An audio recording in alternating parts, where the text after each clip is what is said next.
সেই রাষ্ট্র যদি সব সময় একটা বিশেষ ধর্মকে প্রাধান্য দেয়, বিশেষ ধর্মের পৃষ্ঠপোষকতা করে, তাহলে যা পরিণত হওয়া উচিত আজকে বাংলাদেশের ঠিক তাই হয়েছে। হাসিনা বাংলাদেশের কোনো উন্নতি করেনি এ কথা বলা যায় না। যে সময়ে তিনি শাসনভার নিয়েছিলেন সেই সময়কার বাংলাদেশ আর যখন তিনি পালিয়ে প্রাণ বাঁচালেন সেই সময়কার বাংলাদেশের মধ্যে অনেক তফাৎ হয়েছে। লজ্জার বিষয় যে সেখানে মহিলাদের অন্তর্বাসটুকু নিয়ে একটা নগ্ন প্রদর্শন হলো। এটাকে কোনো দিন ছাত্র আন্দোলনের পরিণতি বলে পৃথিবীর ইতিহাস অন্তত ক্ষমা করবে না। সতর্ক না হলে, ঐক্যবদ্ধ না হলে, সংগঠিত না হলে বাংলাদেশ থেকে হিন্দুদের বাস চিরতরে মুছে যাবে। আমরা বিভিন্ন ছবি, বিভিন্ন ভিডিও ক্লিপিংস, এই কদিনে অজস্র ভিডিও ক্লিপিংস আমার কাছে এসেছে, আমি দেখছি আর অবাক হয়ে যাচ্ছি মানুষের প্রতি মানুষের কি ব্যবহার। মানুষ তার প্রথম পরিচয় হওয়া উচিত মান হুঁশ সম্পন্ন একটা সত্তা, চেতনা বলে, কিন্তু সেখানে আজকে মানুষের পরিচয় সে হিন্দু, সে মুসলমান, সে বৌদ্ধ, না শিখ, না খ্রিস্টান, না কি সে। ধর্মের পরিচয়টা আজকে সবচেয়ে বড় হয়ে উঠেছে এবং কি নির্মমভাবে বিধর্মীর প্রতি, বিধর্মীয় বলবো না, হিন্দুর প্রতি আক্রমণ। হিন্দুর মন্দিরগুলোকে ভেঙে গুঁড়িয়ে সাফ করে দেওয়া হচ্ছে। সমস্ত হিন্দুদের, সারা পৃথিবীর সমস্ত হিন্দুদের এক কাট্টা হয়ে এর প্রতিবাদ করতে হবে, প্রতিরোধ করতে হবে। অসহায় ভাইদের পাশে, মা বোনেদের পাশে আমাদের হিন্দুদের দাঁড়াতে হবে, তাদের মানসিক শক্তি যোগাতে হবে, তাদের আর্থিক সামর্থ্য যোগাতে হবে, সারা পৃথিবীকে দেখিয়ে দিতে হবে একটাও হিন্দু রাষ্ট্র না থাকা সত্ত্বেও হিন্দুরা কিন্তু আমরা দুর্বল নই, হীনবল নই। হিন্দুর পাশে আজও হিন্দু আছে। ফলে কোনোভাবে হিন্দু নিধন হলে সারা পৃথিবীর হিন্দু এক হয়ে যাবে। আসল কথা, হিন্দুদের মন্দির পাহারা দিতে হবে কেন? যে দেশে, যে স্বাধীন রাষ্ট্রে, যে গণপ্রজাতন্ত্রী রাষ্ট্রে সংবিধানের শাসন চলে, সেখানে কেন সংখ্যালঘুদের ওপর এই অত্যাচার, এই আতঙ্ক, সেখানকার মা বোনেদের এই আর্তনাদ কেন করতে হবে? কেন সেখানে মানুষ নিরাপত্তা পাবে না? তাহলে এটা তো প্রমাণ হয় যে ভারতবর্ষ একটা ইসলাম কান্ট্রির থেকে একজন ইসলামীর কাছে অনেক বেশি নিরাপদ। আসলে বুদ্ধিজীবীদের এখন সব চোখে মাইনাস পাওয়ার, দূরের জিনিসটা তারা দেখবার জন্য চশমা পড়েছে, কিন্তু কাছের জিনিসটা তারা কিছু দেখতে পাচ্ছে না। দীর্ঘদিন চটি চাটতে চাটতে আর দীর্ঘদিন নিজের বুদ্ধি অন্যের কাছে বন্ধক দিয়ে এখন বুদ্ধিজীবী গোষ্ঠীটা বুদ্ধিহীন হয়ে গেছে। দীর্ঘদিন ক্ষমতায় থাকে এমনিতেই একটা প্রতিষ্ঠান বিরোধী আবহ তৈরি হয়।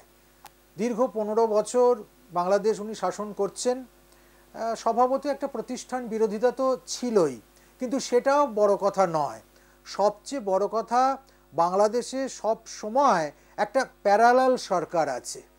সব সময় সেখানে একটা বিশেষ ধর্মের মানুষদের কিছু কট্টরপন্থা, সেখানে সংবিধানের শাসনের পাশাপাশি ধর্মগ্রন্থের শাসন, সেই অনুযায়ী মেহমান করে রাখা, যারা তাদের ধর্মের নয় তাদেরকে মেহমান করে রাখা, এই রকম একটা মানসিকতা বাংলাদেশে বরাবর ছিল।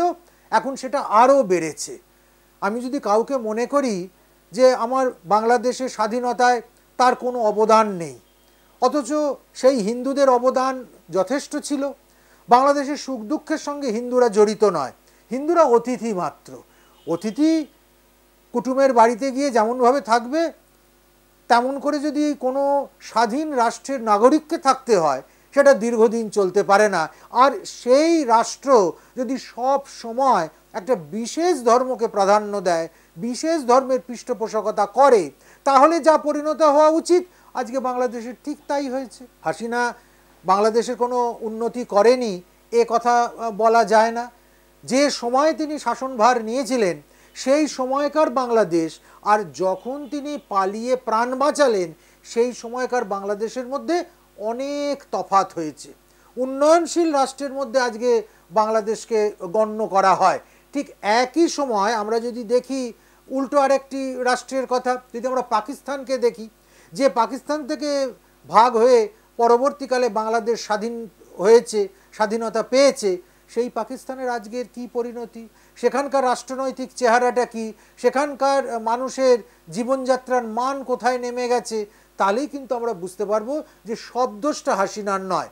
তবে হ্যাঁ, দীর্ঘদিন শাসন করবার জন্য একটা কায়েমি তন্ত্র সেখানে চলেছিল, একটা পরিবারের শাসনে থাকতে থাকতে বেশ কিছু পরিবারতন্ত্র সেখানে শুরু হয়ে গেছিল, এবং এমনভাবে তার নিজের মন্ত্রিসভার মধ্যেই বিশ্বাসঘাতকতার এবং নিজের মন্ত্রিসভার মধ্যেই যে একনায়কতন্ত্রের একটা ছায়া পড়তে শুরু করেছিল, তার অবিসম্ভাবী ফলাফল এটা।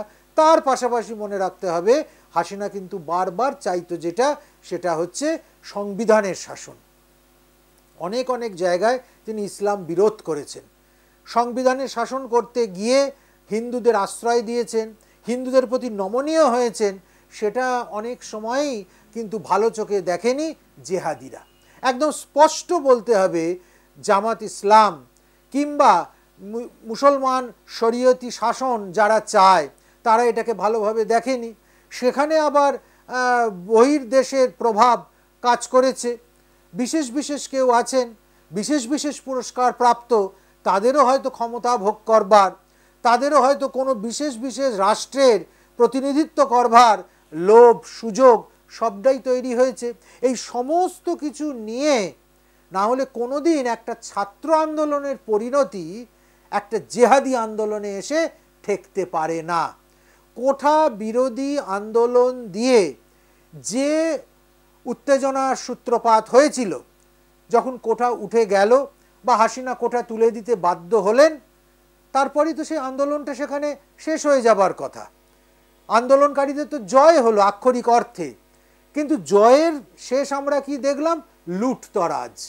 যেভাবে গণভবনকে লুটে ফেলা হলো, যেভাবে সেখানের পুকুরের মাছ, জলের হাঁস, গাছের ফল পাতা, মায়ে এসি, এমনকি অত্যন্ত ন্যাক্কারজনক লজ্জার বিষয় যে সেখানে মহিলাদের অন্তর্বাসটুকু নিয়ে একটা নগ্ন প্রদর্শন হলো, এটাকে কোনো দিন ছাত্র আন্দোলনের পরিণতি বলে পৃথিবীর ইতিহাস অন্তত ক্ষমা করবে না। আন্দোলন আন্দোলনের মতো হবে। বারবার আন্দোলন হয়েছে, অন্যায়ের বিরুদ্ধে সবাই মাথা তুলে দাঁড়িয়েছে এবং আন্দোলন জয়ী হয়েছে। কিন্তু কোনো আন্দোলন লুটতরাজের মধ্যে দিয়ে একদম সাইকেলে চাপিয়ে, ভ্যানে চাপিয়ে, হাঁটতে হাঁটতে, স্লোগান দিয়ে সমস্ত জিনিস লুটপাট করতে করতে চলে যাচ্ছে। যারা বলে যে একটা বিশেষ সম্প্রদায়, একটা বিশেষ ধর্ম লুটপাটকে সমর্থন করে না, লুটপাটের মধ্যে দিয়ে অন্যায়, অত্যাচার, বর্বরতা, হিংসা, দেশ ধর্মান্তরীকরণ এ সমস্ত করে না, তারা শান্তির বাণী প্রচার করে, তাদেরকে বলবো ইতিহাসের পাতা আপনারা অতীতের খুলুন, যেখানে বারবার সোমনাথ মন্দির আক্রান্ত হয়েছে, যেখানে বারবার হিন্দুদের ধর্মস্থানগুলো আক্রান্ত হয়েছে, লুটতরাজ হয়েছে, দেবতার সম্পদ লুট হয়েছে, সাধারণ মানুষের সম্পদ লুট হয়েছে। যখন বারবার বিদেশ থেকে লুটেরারা এসে এদেশের শাসনযন্ত্রে কায়েম করে বসেছে, আর তার সঙ্গে সঙ্গে এই 5-7 দিন 10 দিন ধরে যা চলছে, এই দুটোকে মেলান, দেখবেন আশ্চর্য সমাপতন। অতএব সতর্ক হতে হবে। সতর্ক না হলে, ঐক্যবদ্ধ না হলে, সংগঠিত না হলে বাংলাদেশ থেকে হিন্দুদের বাস চিরতরে মুছে যাবে। না না, আজকে তো এই ব্যাপারটা সম্পূর্ণ এক্সপোজড। এটা কোনো ছাত্র আন্দোলনই নয়। হয়তো ছাত্রদেরকে দিয়ে সুযোগটা শুরু হয়েছিল, পরবর্তীকালে ছাত্রদের হাত থেকে তাদের আন্দোলন হাইজ্যাক হয়ে গেছে, আন্দোলনটা তাদের হাতের বাইরে চলে গেছে। কোনো ছাত্র আন্দোলন কখনো কোনো মহিলার অন্তর্বাস দেখিয়ে জয়ধ্বনি করে নাকি? কোনো ছাত্র আন্দোলন লুটপাটকে স্বীকৃতি দেয় নাকি? কোনো ছাত্র আন্দোলনের মধ্যে জীবন্ত জ্বালিয়ে মানুষকে মেরে দেওয়া হয় নাকি? কোনো ছাত্র আন্দোলনে প্রকাশ্য রাস্তায় টুকরো টুকরো করে বারবার ভোজালির কোপ দিয়ে দিয়ে, চপারের কোপ দিয়ে দিয়ে মানুষকে মেরে ফেলাকে সমর্থন করে নাকি? এইভাবে ছাত্র আন্দোলন হয় নাকি এটা ছাত্র আন্দোলনের পরিণতি?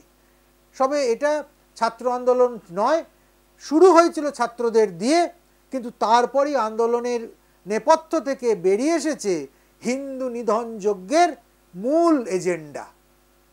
যেন তেন প্রকারণে হয় হিন্দুদেরকে মুসলিম বানাতে হবে, নয় হিন্দুদেরকে তাড়িয়ে দিতে হবে, নয় এমন একটা পরিস্থিতি তৈরি করতে হবে হিন্দুরা আতঙ্কেই দেশ ছেড়ে চলে যাবে। মুখেও বলতে হবে না তোমরা চলে যাও, প্রাণ বাঁচানোর দায় তারা এমনিই দেশ ছেড়ে চলে যাবে। যে দেশের প্রধানমন্ত্রীকে দেশ ছেড়ে পালিয়ে আসতে হয়, শেষ জাতির উদ্দেশ্যে ভাষণটুকু পর্যন্ত যিনি দিতে পারেননি বা দিতে দেওয়া হয়নি, সে দেশ সম্পর্কে এবং সেই দেশের যারা নিয়ন্ত্রণ করছে যে কত বর্বরতার সঙ্গে এই নিয়ন্ত্রণ চলে গেছে, এ তো বলবার কোনো অবকাশই রাখে না। আমরা বিভিন্ন ছবি, বিভিন্ন ভিডিও ক্লিপিংস, এই কদিনে অজস্র ভিডিও ক্লিপিংস আমার কাছে এসেছে, আমি দেখছি আর অবাক হয়ে যাচ্ছি মানুষের প্রতি মানুষের কি ব্যবহার। মানুষ তার প্রথম পরিচয় হওয়া উচিত মানহুস সম্পন্ন একটা সত্তা, চেতনা বলে, কিন্তু সেখানে আজকে মানুষের পরিচয় সে হিন্দু, সে মুসলমান, সে বৌদ্ধ, না শিখ, না খ্রিস্টান, না কি সে। ধর্মের পরিচয়টা আজকে সবচেয়ে বড় হয়ে উঠেছে এবং কি নির্মমভাবে বিধর্মীর প্রতি, বিধর্মীয় বলবো না, হিন্দুর প্রতি আক্রমণ। হিন্দুর মন্দিরগুলোকে ভেঙে গুঁড়িয়ে সাফ করে দেওয়া হচ্ছে, হিন্দুর দেবতাদেরকে জ্বালিয়ে দেওয়া হচ্ছে। কি করুণ দৃশ্য ইস্কনে, সেখানে জগন্নাথ বলরাম সুভদ্রার মূর্তি সারা ঘরটার মধ্যে একদম বিশ্বস্ত হয়ে পড়ে রয়েছে, চারিদিকে শুধু পোড়া আর পোড়া, চারিদিকে শুধু অন্ধকার, আর তার মাঝখানে পূজারী এসে বলরামজির গায়ে হাত বোলাচ্ছে। কত করুণ দৃষ্টিতে সে তার উপাস্য দেবতার দিকে তাকিয়ে রয়েছে। এটা কি মানবতার লজ্জা নয়? এটা কি ইসলামেরও লজ্জা নয়? ইসলামের শাসন আর শরীয়তের শাসন এর মধ্যে অনেক তফাৎ আছে। ইসলামের যে শান্তির বাণী সেটাকে উচিত আজকে প্রচার করা, ইসলামের সহনশীলতা যেখানে আছে উচিত সেটাকে প্রচার করা, তা না করে নগ্ন শরীয়তি আইনকে প্রচার করতে গিয়ে আজকে সাধারণ মানুষকে, নিরপরাধ হিন্দুদেরকে যেভাবে মারা হচ্ছে, নিধন হচ্ছে, এটাকে কোনো দিন সমর্থন করা যায় না। সমস্ত হিন্দুদের, সারা পৃথিবীর সমস্ত হিন্দুদের এক কাট্টা হয়ে এর প্রতিবাদ করতে হবে, প্রতিরোধ করতে হবে।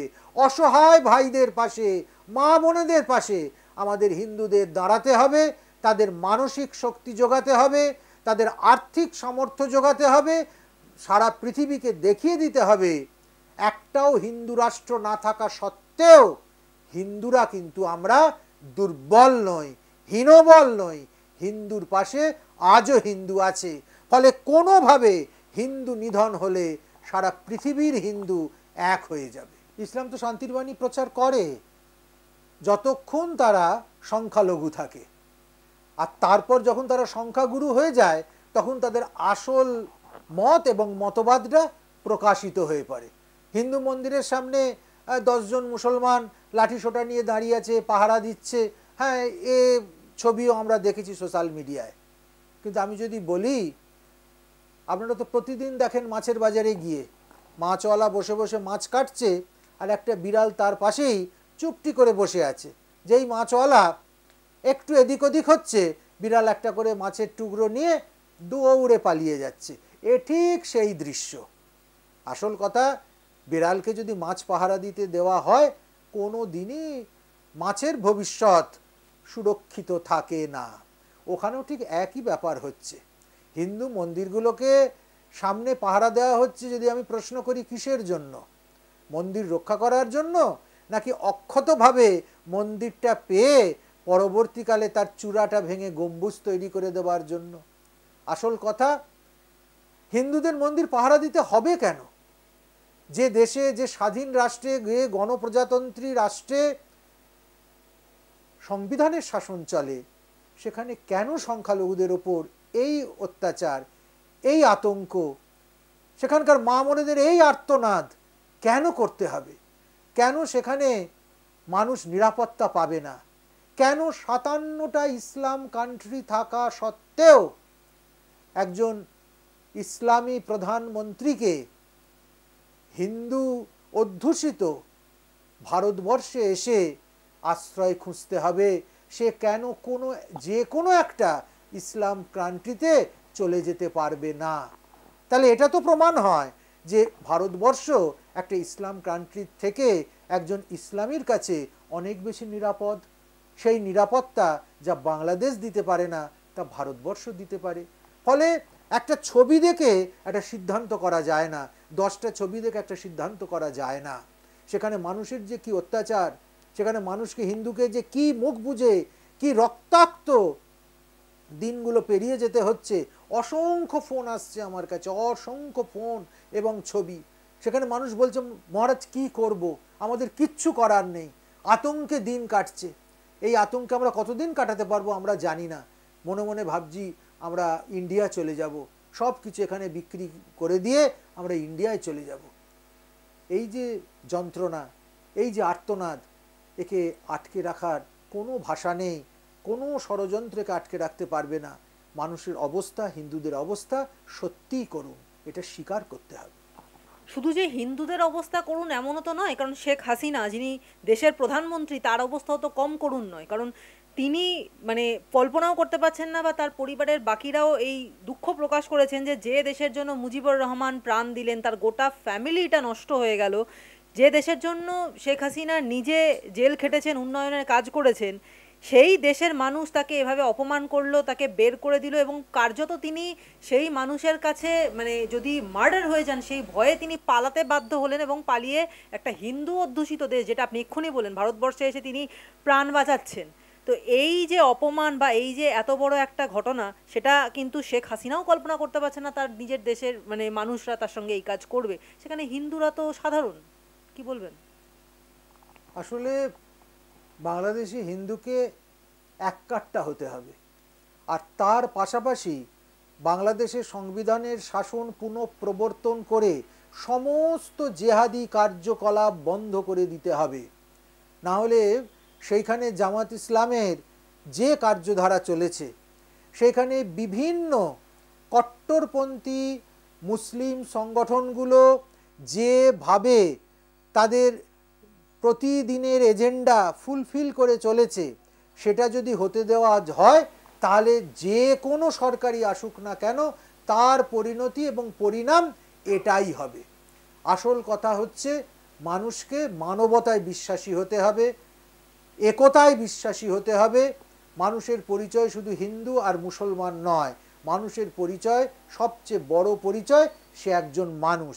সেটা হচ্ছে না বলেই বাংলাদেশে কিন্তু আজকে এই বিশৃঙ্খলা, এই রক্ত উৎসব, এই হাহাকার, এই আর্তনাদ, এইগুলো থেকে না বেরিয়ে আসতে পারলে বাংলাদেশ ক্রমশ শেষ হয়ে যাবে। পাকিস্তান যেমন শেষ হয়ে গেছে, কেবলমাত্র সামরিক খাতেই সেখানে ব্যয় হচ্ছে, পাকিস্তানের সমস্ত উন্নয়ন, পাকিস্তানের গণজীবনের মান উল্লেখযোগ্যভাবে নেমে গেছে। ঠিক একই কাণ্ড বাংলাদেশেও হবে। আসলে বুদ্ধিজীবীদের এখন সব চোখে মাইনাস পাওয়ার, দূরের জিনিসটা তারা দেখবার জন্য চশমা পড়েছে, কিন্তু কাছের জিনিসটা তারা কিছু দেখতে পাচ্ছে না। দীর্ঘদিন চটি চাটতে চাটতে আর দীর্ঘদিন নিজের বুদ্ধি অন্যের কাছে বন্ধক দিয়ে এখন বুদ্ধিজীবী গোষ্ঠীটা বুদ্ধিহীন হয়ে গেছে। স্বভাবতই তাদের কথা বলে আর লজ্জিত হবার বা তাদের ওপর ভিত্তি করে মানুষকে বসে থাকবার আর সময় নেই, এখন পুরো পরিষ্কার হয়ে গেছে। আর আমরা বাংলাদেশের আক্রান্ত হিন্দুদের জন্য এবং সমস্ত হিন্দুদের জন্য একটাই কথা বলবো, যে যারা প্রাণ বাঁচাতে এদেশে চলে আসবে, তারা সঠিক মাধ্যম দিয়ে আসলে নিশ্চিতভাবে তাদেরকে আশ্রয় দিতে হবে। কারণ আমার মা, আমার ভাই, আমার বোন, আমার পরবর্তী প্রজন্ম, তারা যদি প্রাণ ভয়ে পালিয়ে আসে, তাদেরকেও তো দূর দূর করে তাড়িয়ে দেওয়া যাবে না, এটা তো কোনো মানবিক কথা নয়। কিন্তু দেখতে হবে তারা যেন সঠিকভাবে আক্রান্ত, তারাই এদেশে যেন আবার আশ্রয় পায়, তাদের নাম করে আক্রমণকারীরা যেন আবার এখানে অনুপ্রবেশ না ঘটায়।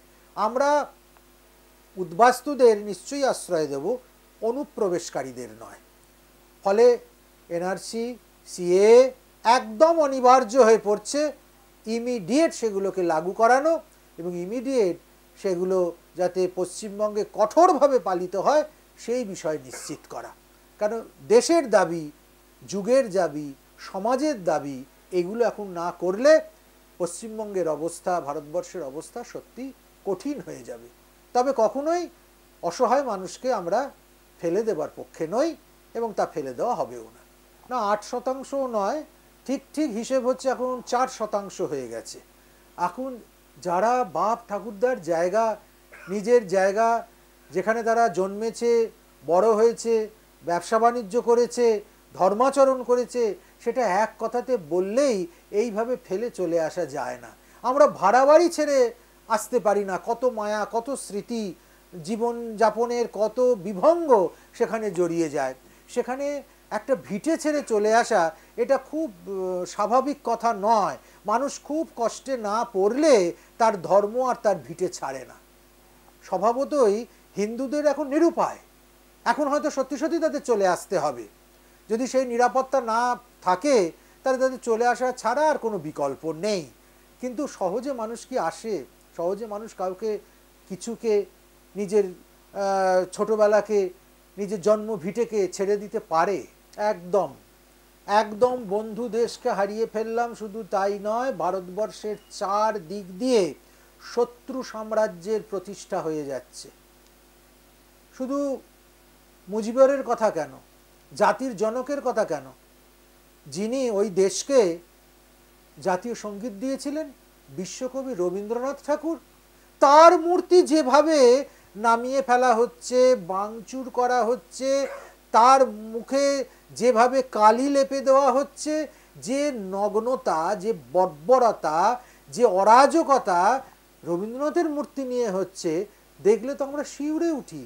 এরা আসলে কি চায়? একজন রাষ্ট্রনেতা, একজন রাষ্ট্রনায়ক, জাতির জনক বলে এতদিন তাকে যারা মেনেছে, তাকে যেভাবে গুঁড়িয়ে দিচ্ছে, মূর্তি ভাঙার যে টেন্ডেন্সি এই ধর্মাবলম্বীদের, এরা বামিয়ানের মূর্তি, বুদ্ধের মূর্তি যেমন ভাঙে, এরা পাকিস্তানের বিভিন্ন মূর্তি যেমন ভাঙে, তেমন আমরা দেখলাম এরা আজকে মুজিবরের মূর্তিও ভেঙে ফেলল। এর মূর্তি ভাঙা এদের রক্তের মধ্যে। মূর্তি ভাঙার শিক্ষা এদের যারা পূর্বতন পুরুষেরা, তারা এদেরকে শিখিয়ে দিয়ে গেছে, আর সেই শিক্ষার বশেই আজকে এইভাবে ব্যাপক মূর্তি ভাঙা চলেছে। এর থেকে মুক্তির একটাই উপায়, আমি বলবো, মানুষের শুভ বুদ্ধির উদয় হোক। ভাঙাভাঙি, কাটাকাটি, অন্যায়, অত্যাচার জোর করে নিজের ধর্মমতে নিয়ে আসবার যে হীন চক্রান্ত, সেটা দিয়ে কোনো দিন কোনো শান্তির ধর্ম নিজেকে বিস্তৃত করতে পারবে না। ভয় দেখিয়ে মানুষকে দীর্ঘদিন নিজের দখলে রাখা যায় না। এত উদ্ধত্ত, এত নির্মমতা, এত নৃশংসতা, এত বর্বরতা এ ছাত্রচিত নয়, ছাত্রদের এটা কাজ নয়। আসলে আমি তো বারবার বলছি, ছাত্র আন্দোলনের পথে যে আন্দোলন শুরু হয়েছিল, পরবর্তীকালে সেই আন্দোলন হাইজ্যাক হয়ে গেছে, জেহাদি আন্দোলনে পরিণত হয়েছে। এত কাণ্ড করছে, কিন্তু কই, তারা তো তাদের নোটগুলো ছিঁড়ে ফেলছে না। যে নোটে মুজিবরের ছবি আছে, তারা মুজিবরের মূর্তি ভেঙে ফেলছে, তাতে প্রস্রাব করছে, জুতোর মালা পরাচ্ছে, তার ঘাড়ে, তার কাঁধে উঠে পড়ছে, তার আঙুল ভেঙে দিচ্ছে, নানান রকম করছে, কিন্তু টাকা তারা ছিঁড়ে ফেলছে না। ফলে তারা যাতে মাতাল তালে ঠিক, এক যে একটা বাংলা প্রবাদ আছে, ঠিক সেই রকম কাণ্ডটাই তারা ঘটিয়ে যাচ্ছে। আসল কথা, ছাত্রদের মুখোশ ধরে একদল জেহাদি এই পুরো বিষয়টাকে দখল করে নিয়েছে। জেহাদিদের আন্দোলন, জেহাদিদের বর্বরতা, জেহাদিদের অত্যাচারের মধ্যে বাংলাদেশ পড়ে গেছে।